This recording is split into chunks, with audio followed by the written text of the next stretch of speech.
In this video, we're going to talk about tracking your associates' progress. So one of the big things is just like writing out those lists, old habits turning into good habits, what opportunities you have. You want to make sure you're doing the same thing for your associates. So, some companies actually offer you like a follow-up form, things that, you want to talk about. Make sure you talk about it monthly, whether it's, quarterly, monthly, bi-weekly, whatever it might be.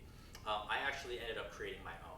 So the reason why I did this was because it's more personal to each associate, right? So depending on the associate, even if they're part-time, full-time, whatever the case might be, I make sure I write down a list of things they told me last time we checked in, whether that was last week or last month. I'll write down things they told me, right? And what I'm gonna do is make 2 copies, one for myself and one for them. I'm gonna keep both copies though. And now, the next time I check in with them, I actually give them their copy, and I'll go over it with them one by one. Okay, this is what you said was a bad habit. This is what you said you wanted to improve on. How have you improved on that? Have you changed that habit?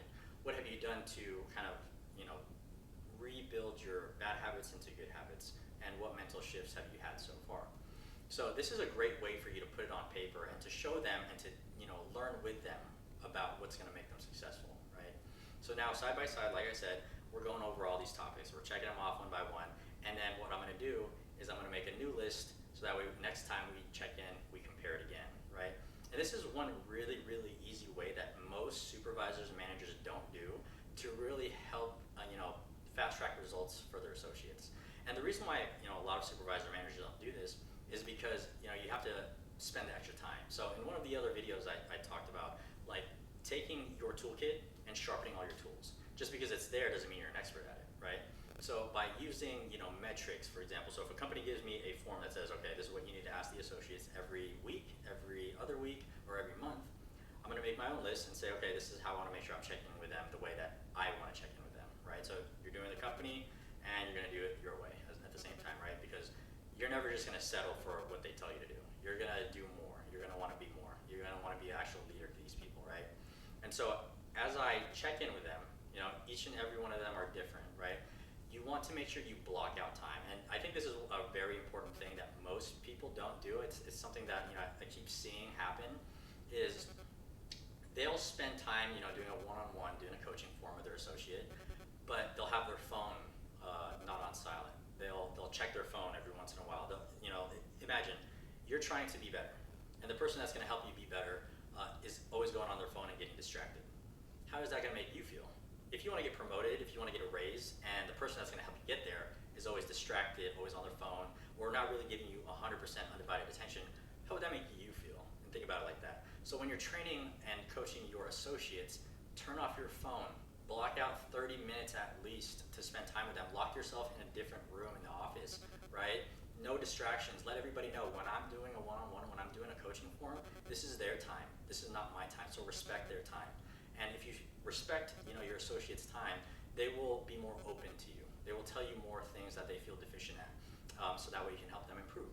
Okay, so make sure you're taking the time to not only do their, coaching forms the way the company wants you to, but make your own list of things you want to make sure you check in with them on. How's things at home? How's your car? How's transportation? How's school? How's mom and dad? How's grandma, grandpa? All these things, because as a leader, you will know these things about them. But you got to start somewhere, right? And make sure every time you check in with them, you block out that time that is specifically for them. Respect their time as you would want your time to be respected, okay? So leaders versus managers, you can see that even though, we've only gone through a few videos regarding this subject, there's a lot that comes to it, right? And the reason why it's difficult for people to transition from managers to leaders is because it's such a different way of leading people. It's just a different way to interact with people, right? But these are the things that are important. These are the things that create camaraderie, a great team of people that are unbreakable. Like some of the people I've worked with in the past and I've mentored, they'll still call me all the time just to tell me like what's going on with their days, what success they're having. And I even have another guy always tells me, Phil, I messed up. Okay, I did this, I did that. And then he knows, like the way he talks to me is he's already expecting me to kind of scold him, okay? And I do this because I care. And he knows that, and that's why he comes to me, right? So once you build this kind of foundation, this group of people, your team will be unstoppable. Just make sure you make time for them, respect their time, and really invest in their growth, okay? And at the same time, they will invest in you as their leader, and that will in turn definitely give that a shot if you haven't already. Make out that list of the questions you want to ask them. That's the only homework I have for you, but start talking to your people. Start caring about them. Do things to benefit them. That's all I have.